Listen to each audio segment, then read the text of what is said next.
All right, we're going to start a little bit early, I think, because we are here and we can't get anybody else in here. We have 10 extra minutes, and that'll help us to do some Q&A at the end. Does that sound good? All right, so this session we're talking here is really about what do you do with what you learn here? What do you, I mean, we are called not just to make converts, but to make disciples. And disciples, by the definition, make other disciples. So when you start to learn all this, the question is, what do you do with it? And what do you do when somebody asks you a question that seems like, that's a tough one, I'm stuck. I'm not sure I can answer that question. Have you ever felt that way? I mean, sometimes we're the ones asking the questions ourselves of what we believe. So I want to help you, just give you some ideas of ways of thinking about how you can better make a case for what you believe, especially to people who maybe are skeptical and don't believe what we do. So we're going to start by looking at examples. Like, you know, when you come to my courses or my classes or my presentations, you're dealing with somebody who comes at it from the perspective of a case maker, right? I don't use that word Christian apologist because I think that word is pretty confusing for people. We're Christian case makers. That's what we do. And we're called to do this. We've created in the church something that never should have existed. We've created a position called Christian apologists. And they speak at conferences. I get this label all the time. There is no position in Scripture of a Christian apologist. There are Christian pastors, Christian teachers, Christian evangelists, but you will never find on the pages of Scripture a position in the church known as Christian apologist. No, instead, we see that Peter tells us that's our job. If you're a Christian, you're to be a Christian case maker. Instead of doing it ourselves, we've kind of assigned it to other people. So what we're going to do in this session today is talk about how you can take back that responsibility. Now, a lot of what I'm going to share with you, I learned working in investigations. So it's all going to come out of casework, right? When we did this movie, yeah, I know, it's a God's Not Dead movie, I get it. But I only have 6 minutes to make a case. And you're going to have sometimes less than 6 minutes with the friends in your world to make a case. In order to make a case in 6 minutes, you need to have a lot more than 6 minutes worth of information. So you need books and books of information. But it's okay, you already have that. It's just not about Christianity right now. But you have it about something. Do the Cowboys need another wide receiver? I think they do. I think they were stupid to get rid of Amari Cooper. Have you seen Amari Cooper's numbers where he is now? Those could have been at Dallas. They gave away their number one receiver kept a number two. Dude, CeeDee Lamb is not a number one. He's a number two. You guys need a number one. You don't have it. Now look, I've got books worth of information in my head about what the Cowboys should do next. Yeah. And none of it matters because it's just stupid stuff. Jim, you've already got that too. A bunch of stuff that doesn't matter that you could use to make a strong case, and it doesn't really end up being that important. We have to shift now toward the stuff that does matter, which is what's in Scripture. We're talking about stuff from this book, Forensic Faith. In that book, what I try to do is give you 4 ways that first responders can provide a lesson for us on how we could respond. We're going to talk about the bottom one, which is just convincing communication. We're going to talk about the principles that you can use to share what you believe with your friends and family members. Okay, now again, a lot of this is going to come from what I learned in criminal courts. Because what we do in a criminal courtroom is make a case for why we think this guy is the bad guy. And a lot of that stuff is transferable. You can transfer that to making a case. So these are the steps we take when we do a criminal trial. These are the case. Now, you can actually take those steps as Christian case makers, and that's what I want to teach you to do today, all right? So we're going to jump right in. I learned a lot of this working for about 15 plus years with John Lewin, who's a good friend of mine, who's at the DA's office in Los Angeles. John and I worked all of these cold cases together. I think my very first murder before I was working cold cases was a double suspect, 2 suspects in this murder case. And I did it with John. I think it was his first or second murder in trial. So we kind of grew up together. And John is very well revered all across California, really nationally. He's done some of the biggest cases in America, cold cases. And he does the same thing every time. I want to help you with that. Here's what he typically tells juries right before we let them go into their deliberations.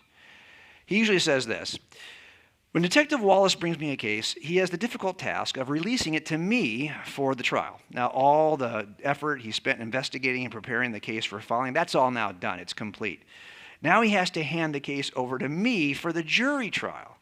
I know it's difficult for him. It's hard for him to trust me with his hard work. In fact, I bet he still thinks he could have presented the case better than I did. And I always think I could have presented the case better than John, right? But John always thinks he could have investigated the case better than me. And that's why we have a great relationship, because he's in my business and I'm in his business. Because what he's going to say next to the jury is, now I have to do with you, ladies and gentlemen of the jury, what Detective Wallace had to do with me.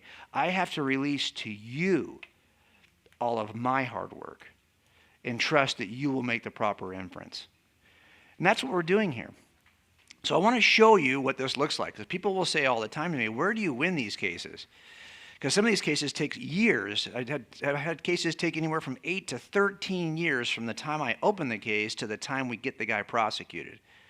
That's why I do many cases at the same time. So where do you win these? I can tell you where you don't win them. You don't win them in opening statement. You don't. And we have long opening statements. Sometimes they're like 2 hours. They're entirely visual. The stuff I'm doing with you guys is exactly what I do with jurors. I just create the visual template that we're going to use to communicate a tricky case. But we don't win them there. We don't even win it in all the weeks in which we're presenting evidence to the jury. And we don't win it in closing arguments or in rebuttals. None of this is actually you don't even win the case back here in jury deliberation. You know where you win cases? You win cases in jury selection. Yeah, that stinks, doesn't it? But if you don't pick the right jury, you don't get to the outcome you're looking for. And both sides get to decide who gets on the jury. The prosecution team and the defense team. We get to pick from a jury pool. Let's say it's a room this full, and we're only going to have 12 in the box, 4 to 8 as alternates. So we're looking for 20-ish out of this whole room. How do we get from this size room to 20? Because there's only 12 spots in the box, and we have to pick your jury first. That's what we're going to talk about. Now, I'll tell you this. I'm looking for 3 things when it comes to jury selection. 3 things. I want jurors who are passionate. That's why when a juror shows up like this, you've ever been called for jury duty? Okay. Did you want to be on the jury? No. Somebody did. Excellent. If you don't want to be on the jury and you're like passionate about it, I can't do it. There's no way. I'm a single mom. I work all the time. I go to school at night. There's no one can take my spot. I can't do it. I can't do it. I can't do it. You're on the jury. Why? Because you're passionate. I'm going to use that passion. We'll figure out how to cover your daycare issue, but we're going to use that passion. People who don't give a lick, you don't want them on your jury. Also, we're looking for people who are unbiased, right? Everyone's got some presuppositional beliefs. I get that. Everyone's got some things that they believe are true. But we want to make sure that bias is not present that would cause you. We'll talk about that in a minute. But also we're looking for people who aren't so full of themselves that they can't be taught anything. Humility is a great virtue in a juror. If I'm doing a case where there's an electrical fire and that's how he killed his wife, I'm not putting an electrician on the jury. I'm going to be calling electricians as expert witnesses. I don't want a juror thinking he knows more than my expert witness. So we'll ask what you do. And I will not put people on who I think are proud. So how do we get this jury seated when we start off with so dang many people and we have to whittle it down? Here's what we do. We look at a room like this and we say, okay, there's a continuum in this room. A continuum of bias. In other words, there are some people in this room who they like cops, and they like prosecution. They like the prosecution TV shows and movies. They're actually in favor. And there are some people who are not. So on one side, you have people who are more supportive generally of the prosecution team before we even begin. Maybe they got somebody in law enforcement in their family. Then there are people who are like, no, my son was falsely accused. I hate the police. I don't trust any of them. So they're more favorably disposed toward the defense team. That's just the nature of it. In a room like this, you're going to have people who have got a good opinion and people who have got a bad opinion. No problem. Those two groups can be divided in half. So I would say I go 1 to 4. So on the side that's pro-prosecution, there are some people who believe that if this dude's in a jumpsuit sitting at the defendant's table, he is guilty. If he's even here, he's already guilty. Then there are some, so they're totally biased. If you show up in the jumpsuit, you're going to get convicted. Then there are people who are pro-prosecution, but they're fair. If there's not enough evidence to convict somebody, they're not going to falsely convict somebody. They're not that crazy, but they are generally pro-prosecution. Then there are people who are generally pro-defense, but if there's enough evidence, they will convict. They're not so crazy that they're just going to let somebody go. And then there are people who are so pro-defense that if an officer comes in and testifies, they assume before he even speaks, this guy's about to lie. That's the spectrum. So when we pick a jury, we can exclude a certain number of candidates. Both sides can exclude them. No prosecutor wants a 4 on the jury. No defense attorney wants a 1. So what do? We get rid of the 1s and 4s. We were talking to you during the voir dire process in jury selection to determine who are the 2s and 3s. Of course, at the prosecutor side, right, we want all 2s. The defense wants all 3s, but we're both going to get rid of 1s and 4s. Does that make sense? Now, why am I telling you this? Because you spend time talking about Jesus probably to somebody, and the world around us, especially on social media, is divided similarly on a bias continuum. There are people who are believers and people who are not. People who are willing to entertain Jesus in a conversation and people who are not. And you have these conversations with people and wonder why you get a poor result because you've never taken the time to assess them as jurors. You just talk to everyone like they're a 2 or a 1, when in fact there's a bias continuum. So these two groups can be divided in half. So 1s are people who are so convinced that, they so love their Christian faith that they don't even care if it's true. They're like, how would you get the body of Jesus and produce it from here right now? I wouldn't care. I'm not leaving. I love me some church. Okay, I'm not leaving. And then there are people who are 2s. They're like, yeah, I'm a Christian, but there's days when I kind of wonder, is this true? I do have days when I wonder. Then there are 3s. I'm not a Christian. I don't believe in God, but there are days when I'm thinking, yeah, that seemed a bit too coincidental. And then there are 4s. These are the people who are during any presentation. I do a lot of public universities, right? Like if you're at University of Alabama, Ohio State, Michigan, if you go to those universities, there's always going to be an atheist group that is live tweeting from the back of the room all kinds of profanity at you. Those are people who are 4s. They're not just atheists, they're anti-theists. They think that what you're doing is harmful and needs to be stopped. That's the spectrum, folks. Now what happens is, most of the time, you would never impanel a jury when you don't even know where the jurors stand on the spectrum. Why are we having conversations with people when we don't know where they fall on the spectrum? Because I'll tell you what, my conversation with a 1 is different than my conversation with a 4. First, I assess, then I decide how I'm going to talk to them. This is important. They call this the 3-quarter principle. Anytime you're talking about Jesus generally to people you don't really know where they stand, 3 of the 4 are paying attention to you. 1 does not care what you're saying. Seriously, if you haven't encountered this yet, and maybe some of you haven't, but if you haven't encountered this yet, it's because you're not talking to Jesus about to anybody about Jesus. Once you start doing this publicly on social media, trust me, I have to go through my YouTube channel, TikTok, and Instagram and constantly take out vile remarks because people are 4s. Now, here's what I'll tell you about how you present to these folks. What do you do with these people? Look, there are 1s right now. They're the kind of folks, you probably met them, they're maybe at your churches, where they'll say, I don't need the evidence for this. I don't even think anyone needs it. Either you're in or you're out. There's no reason to have any evidence. You certainly don't need to share the evidence for Christianity with me because I'm already a believer. I'm in. They're 1s. So please don't waste your time with me. We get that all the time in the case-making world, okay? Here's what I would say to those folks. Do you have kids? Do you have students? Because if you have students, they're probably not 1s. They're 2s if you're lucky, probably 3s. So if you care about your students and you're a 1, you need to know what the case is for Christianity because they don't want to hear it from me. I mean, yeah, you're here today. But honestly, if you didn't come today and your parents bought you one of my books, are you going to read it? I don't think so. Maybe you would. I don't know. Most people don't. They need to hear from somebody they care about. is this true? And they're asking you as their friend. Could you imagine, oh, you're a Christian? Yes. What does that even mean? Oh, I'll get you a book. They don't want to read a book. They want to hear from you.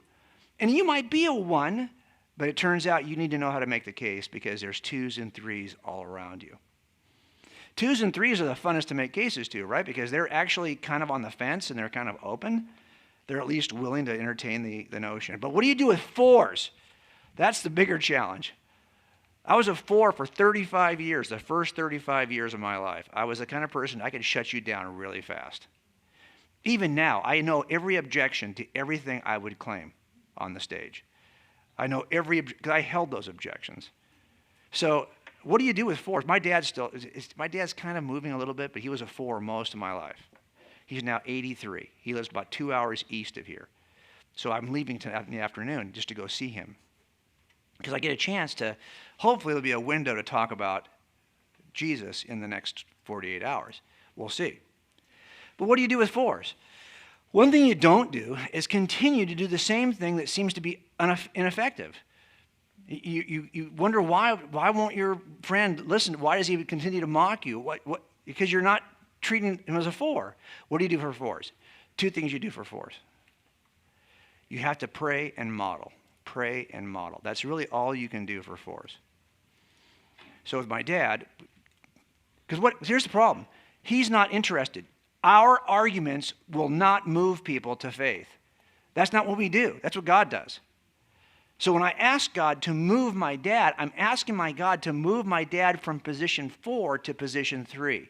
Because once God does that, he's now reachable. Until God does that, he's not. Also, I'm trying to model Jesus for him, both in my marriage, because if you married folks, your marriage is preaching. It's preaching something. It's meant to preach a model of Jesus in the church. But if it's not preaching that, it's preaching something. And my marriage is preaching something to my dad, who's never had a good marriage. But it's preaching something to him. So I'm just modeling and preaching and praying and waiting for God to do the difference. And I'm seeing it happen, that he's now shifting. I think as you get older, that sometimes happens anyway. But when I'm training high schoolers to go to, say, UC Berkeley and talk to atheists, I know we're going to encounter a bunch of 4s. So Sean McDowell, who will be with you here next year, Sean and I would do this training, and the students would make T-shirts. I didn't tell them to make these T-shirts. They made them anyway. We'll pray for group 4. That's what you do for group 4s. But you don't get upset. You don't overreact. I expect people who are in group 4 to act like people who are in group 4. And I'm never disappointed. So just know that the first thing you do is you got to select a jury first. Okay, once you've selected the jury, you've picked it, you got to do the next thing. We don't just put 12 idiots in a box. We put the idiots in the box and then we try to make sure they're not idiots. We have to instruct them well. And what does that really mean? I'm going to give you my instructions for jurors, because if you help your friends with these instructions, you'll get a better chance to share the truth with them. The first jury instruction is simply this. There are 2 categories of evidence. When someone says you have no hard evidence for Christianity, I always say, well, yeah, of course we don't. You know why? That's not a category. There's no hard evidence for anything. There's only 2 categories of evidence. There's not like hard evidence and soft evidence. There's direct evidence and indirect evidence. That's it. So we have direct evidence. Direct evidence, basically, eyewitness accounts. If an eyewitness can testify, that is direct evidence. The second kind is called indirect, just the opposite, right? So eyewitness testimony is changing a little bit, right? Because it used to be in the day, if you wanted to know what happened, what did you see, you had to call in somebody who had eyes or ears to see or hear something. Now it turns out that these devices also have eyes and ears. So video evidence is considered direct evidence as well. Does that make sense? The next thing, of course, is indirect evidence. What is that? That's everything else. Fingerprints, indirect evidence. DNA evidence, indirect evidence. Material evidence, blood spatter, ballistics, indirect evidence. If it's not coming from the eye or ear of somebody who can report it to you, It's indirect evidence. There's another word for indirect evidence, though, and this is the one everyone hates. Indirect evidence is known as circumstantial evidence. And what happens here is you think, oh, that's not as good as direct evidence, right? Because you hear all the time, all they have is a circumstantial case. All they have is it's purely a circumstantial. As if that's a bad thing. By the way, the case for Christianity is a combination of both of these things, but a lot of it is circumstantial. So how do I know something is true if it's only circumstantial? Let me give you an example of this. So here's a guy who's been accused of killing his girlfriend with this baseball bat, okay? He bludgeoned her to death. Now, if there's a witness from across the street who saw the entire thing and knows that guy facially, she could just testify, I saw it. And if she does that, you can make the entire case if she holds up in her court under cross-examination on one piece of evidence, her eyewitness testimony. This is what a direct evidence case looks like. Got it? But what if on the day of the murder he's got a mask on his head? So she can't identify him. Well, now this is different. I don't have a direct evidence case. So what am I going to do? Knock on his door. Dude, what were you doing yesterday at the time of the murder? I was drinking with two of my buddies. What are their names? I go out and I interview his friends. They haven't seen him in weeks. So he is lying about his alibi. How many of you think he's guilty? Really? This is awesome. We're in Texas. This is beautiful. In California, you can't convict anybody, okay? In Texas, he's already on death row. It's awesome. This is the best state, I swear to you. Although I understand you have another DA in Dallas who's making a mess of it, but aside from that, we have one of those too in LA. Okay, so I do a search warrant at his house. For the rest of you who are still naysayers who didn't raise your hand. And in the search warrant, I discover a baseball bat. Now, we know he used a baseball bat in the murder, and this baseball bat's unusual. It's all nicked up and dinged up in the fat part of the bat. And not only that, when we try to examine it for like blood and tissue and hair, it's completely clean because he has soaked his bat in bleach. Okay, who soaks their baseball bat in bleach? Bleached bat, BO alibi. How many of you think he's guilty now? Not only that, he's got a pair of pants, jeans. The guy was seen wearing jeans. His jeans, though, have been spot cleaned at the thigh. So they're dirty everywhere else. But there's something he was trying to get off the thigh. Bleached bat, BO alibi, spot clean jeans. There's no sign of forced entry. Whoever got in the house, they didn't have to break a window or kick a door to get in the house. That means whoever got in the house either was allowed in the house voluntarily or had a key to get in the house. Well, his girlfriend's the one who died, and only 3 people had a key to the house. He was one of those 3. That would explain why there's no forced entry. And he talks about how he's had an up-and-down relationship with his girlfriend. He even admits to having beaten her before. He's punched her, but he's always sorry afterwards. She always understands. She's very forgiving. She always takes him back. And he even says on the day of the murder he did threaten her because he found out that day that she had been cheating on him. And, you know, the witness says when he ran away from the location, he had an unusual work boot. She could tell from across the street. He has like a vertical band on the outside of the boot. It's unusual. You do some research. There's only one manufacturer who makes a boot like that. They only sell about 30 pairs in the county in the last 2 years. But who do you think's got one of those pairs in his closet? Our guy. And if you'd have gotten there just a little bit later, he would have been dead because he was preparing to commit suicide. We know that because there's a partially completed suicide note on the counter. And in that suicide note, he says he did something the day before, which is the day of the murder, that he cannot forgive himself for. He's changed his own future. He's changed the future of the people he loves. But he doesn't say anywhere in the note that he committed a murder. Finally, when he drove away, he was driving away with in a car that's kind of unusual. Witness says, yeah, it was like a 1970s, early 70s yellow Volkswagen Karmann Ghia. Do you even know what that is? If you know what that is, raise your hand. Okay, these are the walking dead in the room right here. These are all the old people. Well, it turns out that you lift his garage door, and what does he happen to have? He's got himself a 1972 yellow Volkswagen Karmann Ghia. Now, look, it's possible at this point to ask that he's innocent. His innocence is definitely possible. But I'm not after possible anyway. I'm after reasonable. And that's the problem with this guy. Yes, there could be 8 unrelated explanations that somehow account for this evidence, or he could be the one common causal factor that ties everything together. And that's the problem, is that he is the one common causal factor. And this kind of a case is called a circumstantial case. And this is what it looks like in the book. I drew it in the book for you this way.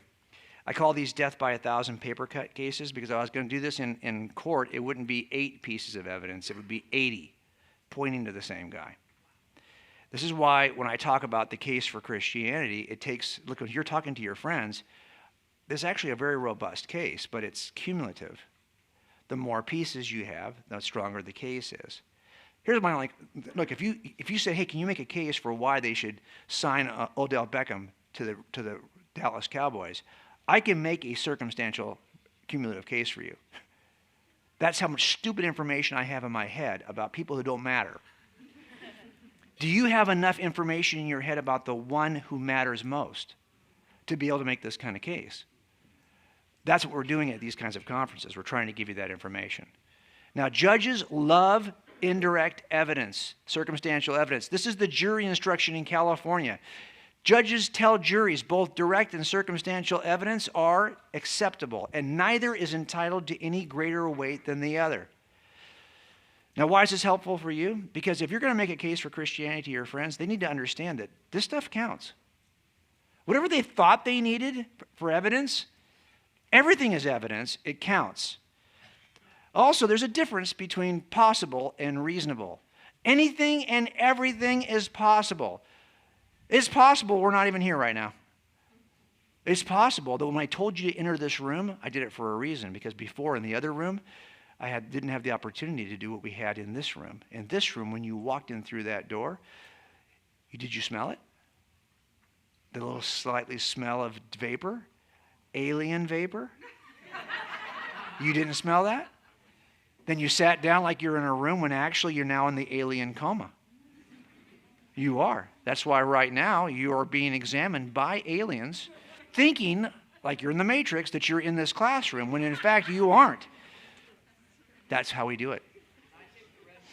That's right. You want the red pill. Now look, that's possible. How could you disprove it? Oh, that's part of the illusion.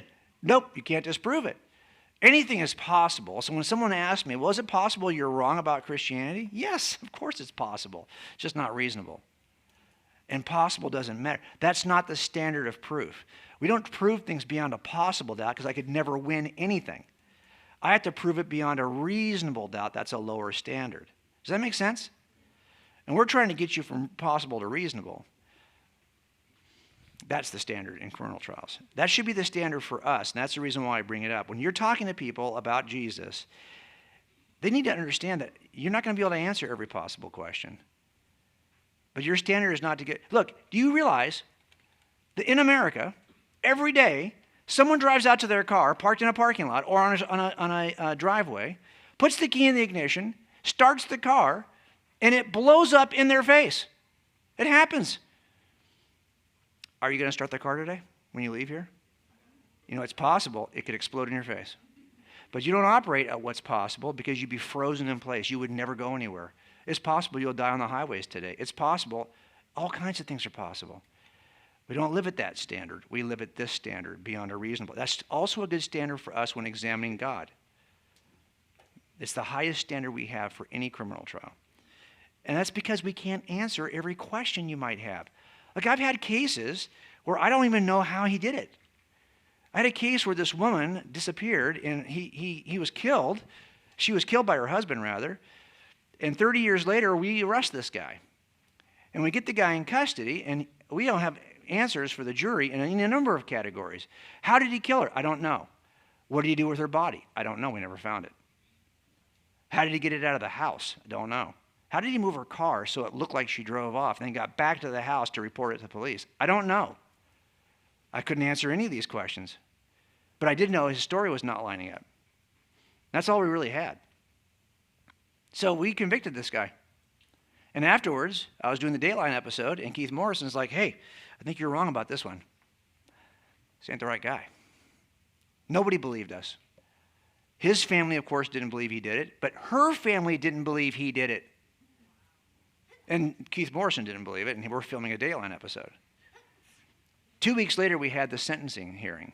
And at the sentencing hearing, he confessed to it. So we know now where the body is, and we know that he did it. But I couldn't answer the most important questions the jury had. That's true all the time. Did you know that? I tell juries this all the time. I'm going to give you everything you need to know, but not everything that could be known. Totally different. And I'm going to ask you, after I give you everything you need to know about why about how he did this or what actually happened, you're going to have some unanswered questions. Here's what's going to happen. I'm going to give you some evidence, and it's going to lead a trail. And so you're going to start here. You don't know anything. I give you the evidence, and I give you the evidence, and I give you the evidence. But now this is about as far as I can go. I need you to take a step across the end of the evidence trail to something we call a verdict. And I'm going to have to take that step over your unanswered questions, which they did, and then they were demonstrated to be correct.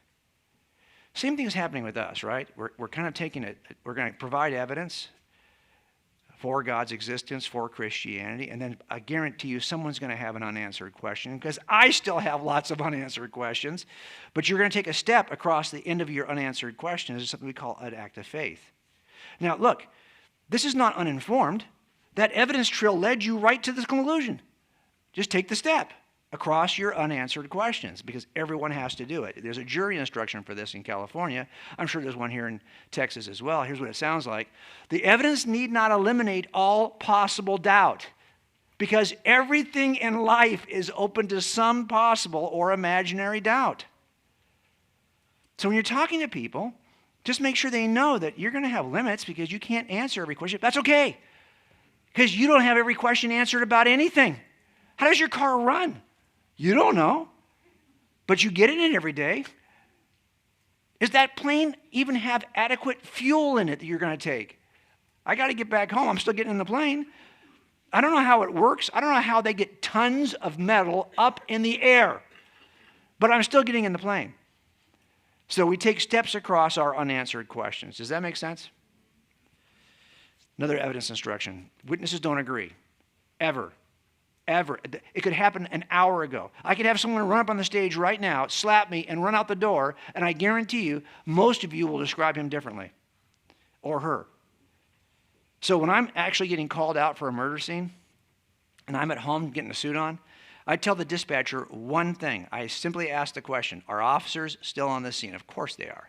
Then have the officers separate the eyewitnesses. That's all I'm going to need you to do. Just have the eyewitnesses get separated, because if you don't separate them, when I get there, they're all going to tell me the same thing. And I'm going to know they spent too much time together. I want to get to them while they're still uncorrupted by anybody else. But that means when you get there, they're going to say slightly different things. So, for example, if I'm responding to a robbery, and I get to the first witness, and I say, what happened? And she says, oh, he wore a white T-shirt and jeans. His hair was short, and he yelled a lot. Now, you can see, if I just let her speak without directing the questions very much, she can choose what it is she wants to tell me. And in this case, she is answering 3 questions that she thinks are important to me, and there they are. Get to the next guy. He saw the same thing, but he describes it slightly different. He's giving me details now that weren't even given to me by the first witness. His color of his hair, for example. But again, he's trying to answer the same 3 questions. And they've been separated, so we're all good. Let's get to the third witness. He says it slightly differently. A little bit of new information, but pretty much the same. I mean, I can see how I could harmonize all of this, right? All 3 of these witnesses together give me the most robust description of the suspect. And he's kind of answering the same questions the other ones were. Now, you saw the guy who's in the shadows over here, right? This guy in the shadows should not be listening, but we don't know that he's a witness. He hasn't been separated. And now he steps up and says, by the way, I was also a witness to this. Oh, great. So now he's heard everything that the other witnesses have already said. Now, when he comes up, if I just let him riff, this is what he's going to do. He's going to say like this. He was a regular customer, you know. Afterwards, he ran to a white van. I don't know if you notice what's happening here, but he is not answering the same 3 questions the first 3 did. He's answering a completely different pair of questions. Why does he do that? Like, why does his seem so different than the other 3? Well, because he's already aware of what the other 3 said, and he's just now going to miss in what he says are the missing details. He's going to fill that in. That's what happens when you don't separate a witness and he's heard what the others have to say. Why do I say that? Well, something similar happens in history. You have an event, and you get an eyewitness account. And the first one says, as they were reclining at the table and eating, Jesus said, I say to you that one of you will betray me. What's he doing there? He's answering these two critical questions. Second one, though, says it slightly differently. As they were eating, he said, truly, I say to you that one of you will betray me. It's pretty close, but it is different. But it's pretty close. Answering the same two questions anyway. Third one comes in and says, but behold, this is Jesus speaking, but behold, the hand of the one betraying me is with mine on the table. That's different. But I can see how it could all fit in. He's answering the same questions. And then, you see the guy hanging out in the wings over here? He's actually heard everyone else's account. And now he comes in. And look what this knucklehead does. There was reclining on Jesus' bosom one of his disciples, whom Jesus loved.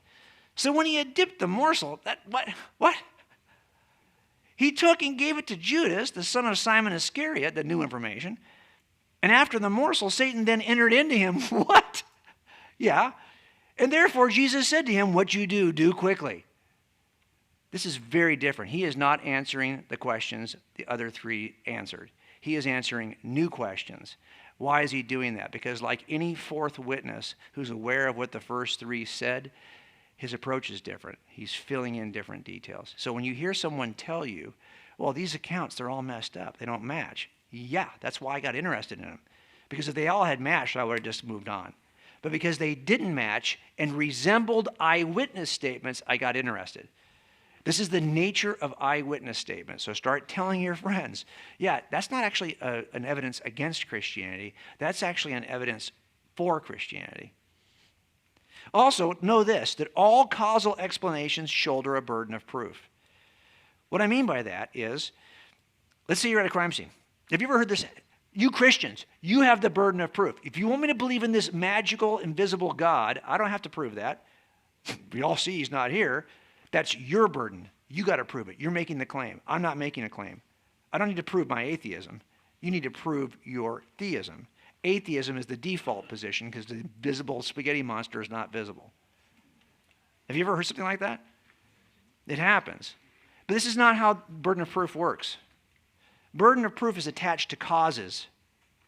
So what I mean is if I'm at this crime scene and I see this body outline, which by the way, we never do. No one ever draws a body outline, okay?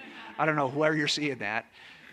I mean, maybe some agencies do. I've never seen it in Los Angeles County. But anyway, the point is there's some evidence in that crime scene. So you look at the evidence as my partner. I look at the evidence. And I think his coworker did it. And you look at the same evidence in the same crime scene and you go, no, I don't think so. I think that evidence is best interpreted by the act of a girlfriend. We have different inferences from the evidence. You have a cause, the girlfriend. I have a cause, the coworker. We have to make a case. I have to make a case for why I think the coworker did it based on that evidence. You have to make a case, though. You share a burden of proof because you're positing a different cause. Same thing is true in the universe. If you look at the universe has got evidence. I talk about this in a book called God's Crime Scene. 8 features of the universe that have to be explained regardless of who you are. If you're a Christian or you're an atheist, you have to explain these 8 features of the universe. I won't go to them in any detail.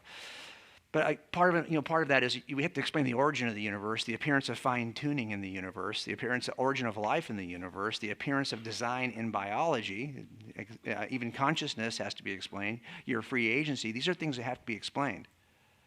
Now, I could look at that, and I could say to you, I think it's God. You would say as an atheist, no, I think it can get that with just physics, chemistry acting on space, time, and matter. Because that's all that's in the universe. It's entirely natural. It's just space, time, and matter, physics, and chemistry. That's what you think caused it. Okay, great. I think its best explanation is a divine being. But I'm prepared to make my case for a divine being. I have a burden of proof. But don't think you don't have one. You think something else caused all that. You think you can get that with just space, time, matter, physics, and chemistry. Now you've got a burden. Show me how you can get consciousness from material, an immaterial reality from a material process. That's your burden. That's not my burden. I know how you can get it if there's a God who's conscious, who creates beings in his image. I know how to get it that way. You tell me how you can get it with just space-time, matter, physics, and chemistry. You see how we all share a burden? And this is important when people tell you that they don't have a burden. Well, it's not like they think the thing popped in by magic. They think that space-time, matter, physics, and chemistry can account for everything. That is their burden. So now we've talked about two things, picking your jury and instructing them. Now, how do you make a good opening? Now, John always makes good openings, and when the LA Times cover our cases, they always describe him the same way. They'll say that he's passionate, and they'll say that he is fearless, because he is. He's a look at him, he's a bulldog. He looks like a bulldog, for crying out loud. We had a guy one time, he was Nigerian, and he was the killer, killed his wife in the city of Inglewood, and afterwards he represented himself. So he didn't have an attorney. He was representing himself, and he didn't speak great English. It was an interesting trial. And when he got to describing John before the jury in closing arguments, he wanted to say that he is kind of a mean person. He's a pit bull or he's a bulldog. And unfortunately, he didn't have enough English to understand how to say those things. So he said, that John Lewin, he is a chihuahua. That's all he knew. He just knew one kind of dog. And he called him a chihuahua in front of the jury. Oh my gosh. So, of course, the next day I had hundreds of images of chihuahuas all over his office, right? I've been calling him the chihuahua ever since. And they'll say he's enthusiastic. Now, how enthusiastic are you about sharing what you believe about Jesus right now? If I said to you, okay, here's your goal. I want you to go back to school or wherever it is you're going to be on Monday. And on Monday, I'll give you 24 hours to share the gospel 3 times. Would you be enthusiastic about it? I don't think you would. If I said, hey, we're going to stop this right now and go downtown and share the gospel on the streets of Dallas, would you be enthusiastic about coming with me? No. So what is this? I mean, why is it? Well, it turns out that he is enthusiastic, but you know why he's enthusiastic? Because he's prepared. And there is a relationship between preparation and enthusiasm that cannot be underestimated. So, for example, how many of you have been at class, like you're at your class, like even in college, when you were in college, if you're an adult, you're in college and you had your physics class, and, they'll say there's going to be a big test on, Friday, and then Friday comes, and here's test day, and then you get to class, and there's some idiot in there who's, like, just so excited. Don't you hate that? I hate that. The rest of us, we're not excited on test day. We're, like, bummed out. Well, why is he excited? Because that dude is studied up. He's prepared. He knows he's about to show you what you don't know. He's going to get the A, you're not. That's the problem, is preparation is connected to enthusiasm. So if you're going to be out in the street doing some street witnessing, or if I said to you, can you share the gospel 3 times on Monday, if you're not prepared, you're not going to be enthusiastic. So I want to help you think about how to be prepared. Like, how do you start this conversation to begin with? I have 2 friends who have done this, and I want to share what they would do. Now, this is kind of hard. I'm just going to tell you this right now. Any difficult thing you have to do, you have to just tear the Band-Aid off. The most difficult thing about sharing the gospel is the first 10 seconds. That's the wall you have to jump. Once you start the conversation, trust me, it takes a life of its own. It's very easy. But it's like, I hate that first wall I have to jump, which is, how do I even start the conversation? So you have to have something in your mind that you just go to. And sometimes I have a friend named Jim Picardo, and he's great, but he starts every conversation, I don't care where he is. If you're standing on a street corner with a stranger, and I've seen him do this at a light, we're at a conference, going to lunch, he's standing there next to a stranger, this is his opening salvo. Hey, how are you? I'm Jim. Where do you think you go when you die? Or what do you think happens when you close your eyes for the last time?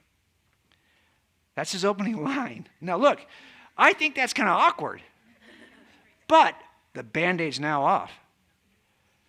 Because now they're going to give you a response. And that response is diagnostic. Oh, I think you go back in the dirt.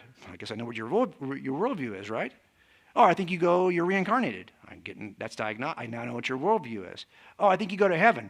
You have no idea what their worldview is, okay? Because people have all kinds of ideas about heaven. But the point is, if you'll just rip the Band-Aid off, it's downhill from here because now you're in a dialogue. And it can simply be, well, why do you think that?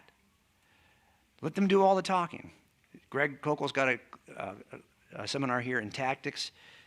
I think Alan does it too. It's worth thinking about taking. I have another friend, though, who's a lot older. His name is Grover. That tells you how older he is. Not that's Sesame Street Grover. One time there were actually people they named Grover. I know, it's crazy. He has a different approach. Here's what he does. He walks up, and he'll look for something on your body that looks designed, like a watch. If you got an iWatch, whatever, something like that, he'll look at it, and he'll say, oh, I like your watch. That looks like it's been designed for a purpose. What's your purpose?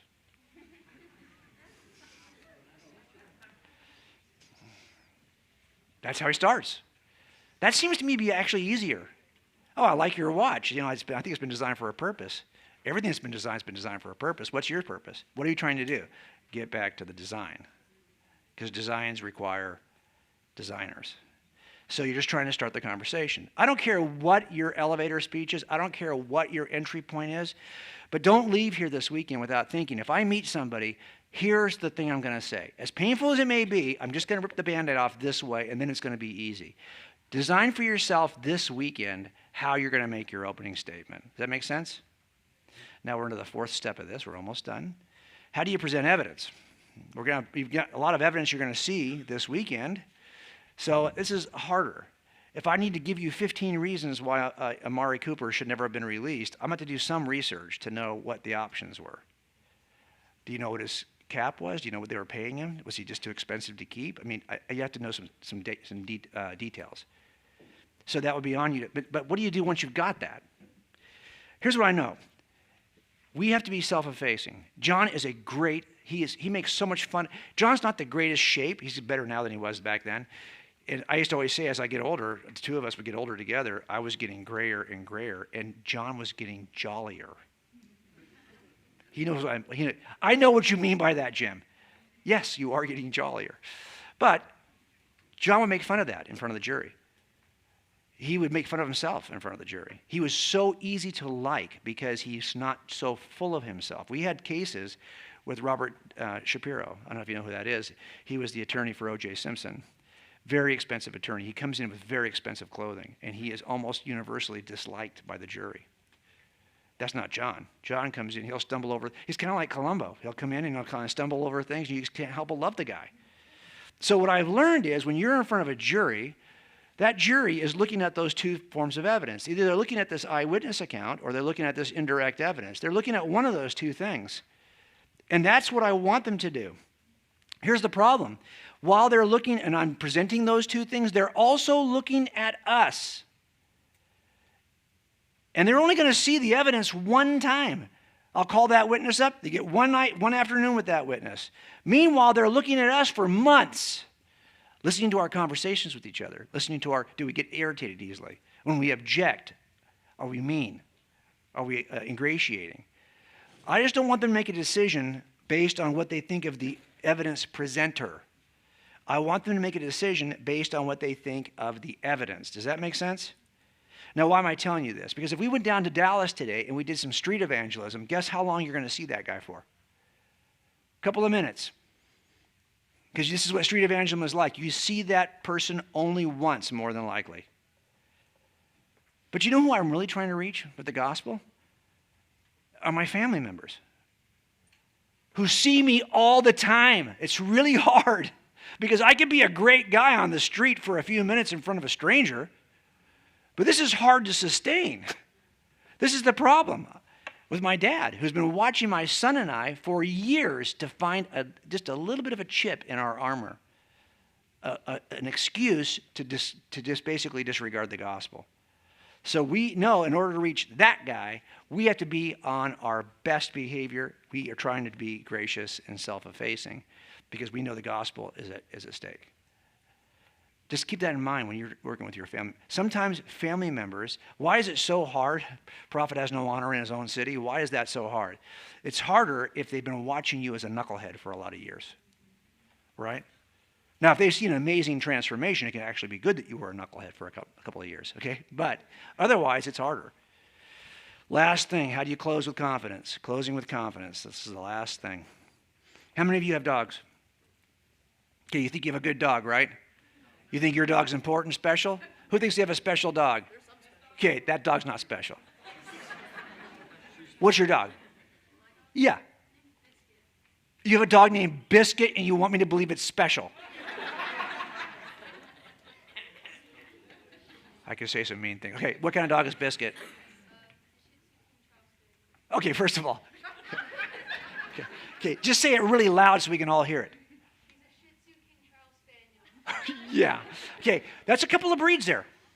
Okay, there's another word for dogs that are a couple of breeds. They're called mutts. That's a mutt. That is not a special dog.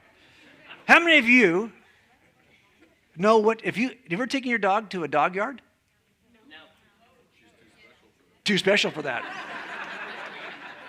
None of you have ever been to like a dog park? Okay. When you go to a dog park, have you ever noticed this? The most irritating breed of dog at a dog park? You already said it. Who said it? Chihuahuas. Yeah, they are the nastiest little meanest dogs. They are constantly yapping and barking. They're vicious. Why are they this way? Well, they're this way because they're the tiniest dog in the yard. Now, by the way, if you got a Great Dane in that yard, that dude ain't even like barking or nothing. He's just strutting around there, no problem. Okay? Why? Because that's the biggest dog in the yard. Now, here's what gets me. A lot of us as Christians, we get really defensive early. We don't have the calm, we're more like chihuahuas. And we're chihuahuas because we fear that in the back of our mind that Christianity probably isn't true. And the people who hold a different view, those are the Great Danes in the yard. Guys, I got to tell you that not only is Christianity true, and it holds up evidentially, it also describes everything you're feeling right now in a way that no other worldview describes. We're discovering with science today why humility is the one feature that solves almost every problem. That's an ancient feature unique to Christianity. In the Roman Empire, humility was seen as a weakness. It only became a virtue because a guy died on a cross to give his life for us, and they flipped their thinking about humility. But it turns out every test we give humans, they flourish if they have humility. They get better test scores. They make more money. They stay married longer. They have better physical health, better mental health. From what? Humility. One feature of a biblical worldview that explains you the way you really are. We have the Great Dane of worldviews. Do not act like a Chihuahua. You don't need to do that. We are the Great Danes. And if you don't think you're a Great Dane of worldviews, it's because you don't know enough about your own worldview. Look, you're going to have some disposable time this week, discretionary time to spend any way you want. You can either watch Netflix or you could learn why this is true. I suspect you're going to watch Netflix. Shame on you. You're just going to continue to act like Chihuahua because you know more about the best. I always ask, look, I want to know what you guys are watching because I want to relax and watch something too. So I usually ask you guys what you're watching so I can see if I should watch it.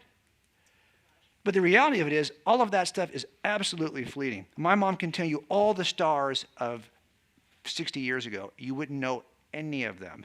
It is absolutely meaningless stuff that we ponder. Last thing, when you're making a case in front of a trial, in front of a jury, it feels like you're alone sometimes as the prosecutor, but you're not really alone. You have co-counsel, right, that is working with you. You have paralegals and people in your office that are working with you. You have detectives who are working with you. You have officers you can send out to help you get things from the field. You have sometimes medical experts or scientific experts. And you're not alone. When you're doing a case, you have a lot of support. It's a game of baseball. I tell you this because sometimes when you're sharing the gospel, it feels like it's a game of tennis. Like it's you and the person you're talking to. You hit it across the net, they hit it back. Now it's your turn to hit it back. If you go out of bounds, it's all your fault. You can't blame anybody else. It's just you and the opponent. That's not what we're doing. Evangelism is a game of baseball. You are part of a larger team. And it's not your job to win every moment. Any more than it would be, okay, you get up to bat. I don't have to hit a home run. It'd be nice if I did. But I don't have to hit a home run. I'm playing baseball here. I need to advance runners. If I get 3 singles, a double, and a triple in this inning, I'm going to score runs. I don't need to hit home runs to score runs. I just need to move people around the base path. You don't know where people are in your world on the base path. Sometimes they're like on first base because they don't even want to hear about Christianity. Sometimes they've heard a lot about Christianity. They're on third base. They're ready to come home. Some people need more work than others. You don't know if you're advancing a runner. And by the way, if you're advancing a runner after spending an hour on the street talking to somebody or at your school talking to somebody, you will not see a result because you didn't come home. If coming home is dropping down on your knees and accepting Lord in front of everybody, that's a home run. But if it's just, you know what, I'm closer, you can't see that. But you still may have advanced a runner. So number one, if you get out there and you're starting to share your faith and you feel like no one's listening to you anymore, don't get upset because you may have advanced the runner pretty far and don't even know it. If you're somebody who's sharing your faith and someone comes to faith immediately, calm down, okay? Dude was on third base from somebody else's work and you just bunted him in from, So here's the whole point, is that you don't get, God's not looking at you and saying, hey, you got to hit home runs. You got to hit home runs. You suck. You can't hit home runs. That's not what he's doing. He's waiting to see if you will get your butt up off the bench and go make contact with the ball. Just make contact. That's all you got to do. And that's what we're asking you guys to do.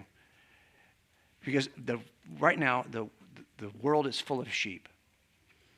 Have you noticed? We're actually called sheep by Jesus. Do you think that's a compliment? No, it's not a compliment. That's not. You ever had sheep? Who's had sheep? Okay, they are dumb as a rock. Am I right? If you don't think they're dumb, then you're probably dumber than they are. Okay, they're dumb. And they're dirty, stinky animals, right? And they're constantly being picked off by wolves, and they're not even really quite sure what to make of it. Like they'll come back the next day and they'll be like, where's Charlie? Charlie was here yesterday. There's just this big blood smear here now. Where did Charlie go? Yeah, picked off by a wolf. So what we do is we put in a sheep yard, we put a sheepdog. Because sheepdogs protect sheep from wolves. And by the way, the sheep don't like sheepdogs. They're both canines. All cop ministries and law enforcement ministries, military ministries are called sheepdog ministries because we consider ourselves to be the sheepdogs that keep the wolves from the sheep. And by the way, I learned something a long time ago. If you've got a yard full of sheepdogs, you will not have a wolf problem. We have a wolf problem right now because we got a church full of sheep and no sheepdogs. So here's your challenge when you leave this conference. You need to move from sheep to sheepdog. You need to know enough about why this is true so you won't fall prey to a wolf. Because there are lots of wolves in the church. And you don't even know what makes them a wolf because you're not quite sure what makes a sheep a sheep. So I need you to spend time thinking about how am I going to transition. You need to know this better than other people. And what kind of sheepdog you want to be is up to you.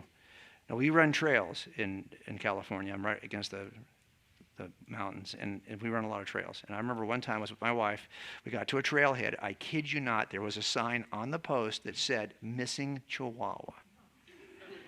Like someone is walking their Chihuahua on the trail? I guess. I thought it was kind of funny because, that ain't good. If your Chihuahua's missing on that trail, it's too wild. Now, if you had a Great Dane, no problem. Look, if you're missing your Chihuahua on that trail, I know where to find him. Just walk down the trail and look for the nearest coyote poop because he's in there, okay? Because he got it, okay? Now, if you lost your Great Dane, I'll tell you where to find him. Just go to the nearest shelter because he made it. So, yeah, you're going to be some kind of a sheepdog. You're either going to be the Chihuahua or the Great Dane. You get to pick what kind of sheepdog you want to be. Does that make sense? Don't take this conference for granted. We're here to help you become better sheepdogs. We have 12 minutes to ask questions. So now I want you to ask whatever you want to ask. Go. What was your weirdest case? My weirdest case? Oh, gosh, there's a lot of weird cases. You don't want to talk about my weirdest. I work in homicide, so I'll just leave that out of there. But, yeah, I mean, the hardest cases to work are children. Yeah, when you see children are killed, it's really hard. Number one, you were there for Jason's talk this morning.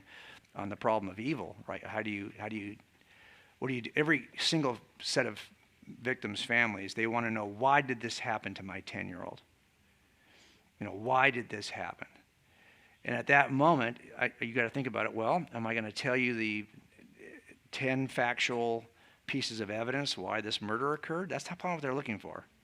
What they're looking for is, how could an all-powerful, all-loving God allow this to happen to my 10-year-old? That's the harder question to answer, right? Now, I'll just say one thing. You can kind of, I think that we have a good answer for that.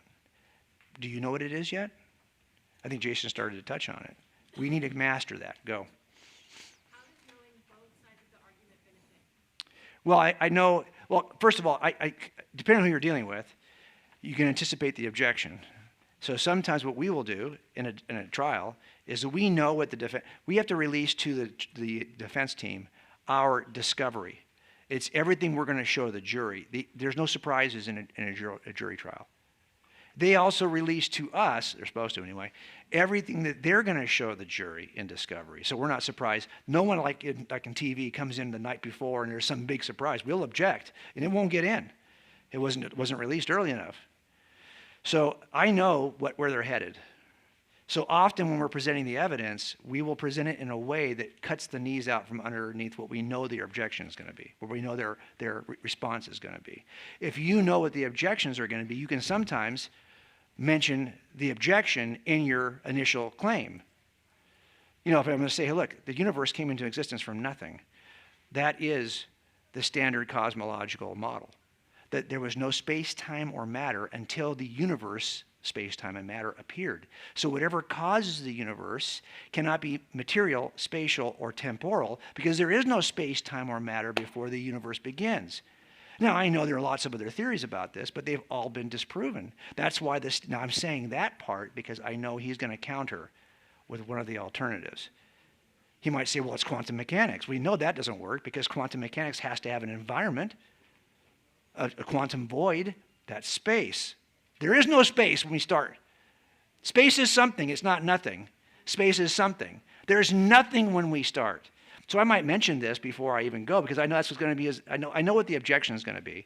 So let me just knock those down first before we go to that. So that's why I think it's important to know both sides. But I don't think you're always going to have to do that for every person you're talking. Most people have not thought seriously about these things.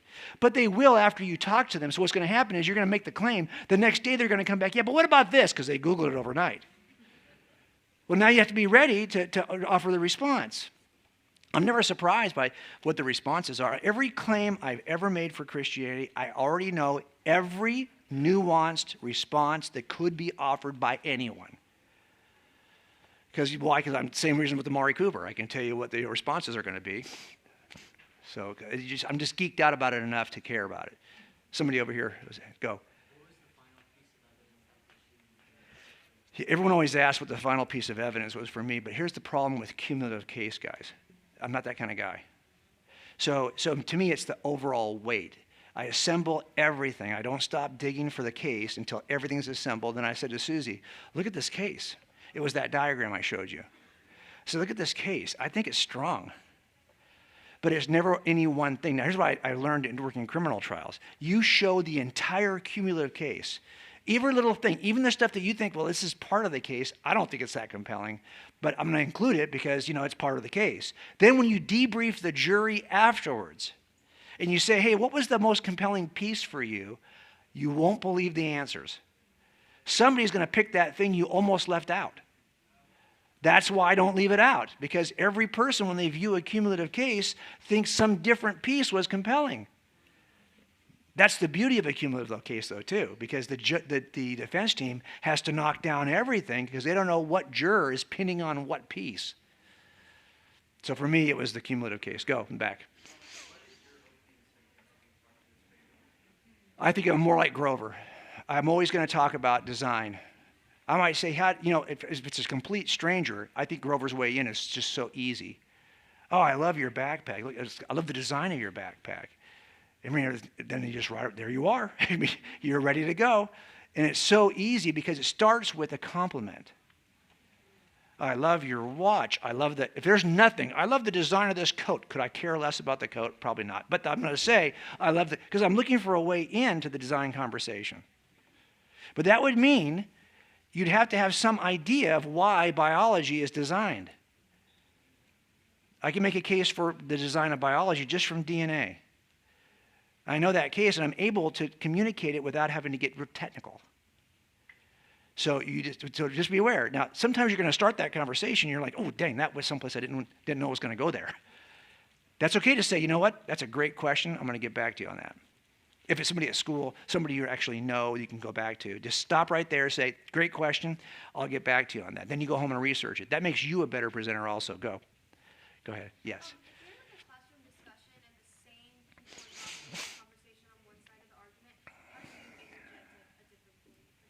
Okay, so have you read Greg's tactics book yet? Okay, yeah, I know you had. Okay, so what do you do if someone's just, they're usually called these steamrollers. They're just people who are just dominating the conversation. It's always the same people in class. They're always pushing the same side of it, and you feel like you can't get a word in edgewise. Well, these are people who are talking. So what you have to do is learn how to ask good questions. If they're going to talk all the time, make sure they're talking about the things you want them to talk about, not what they want them to talk about.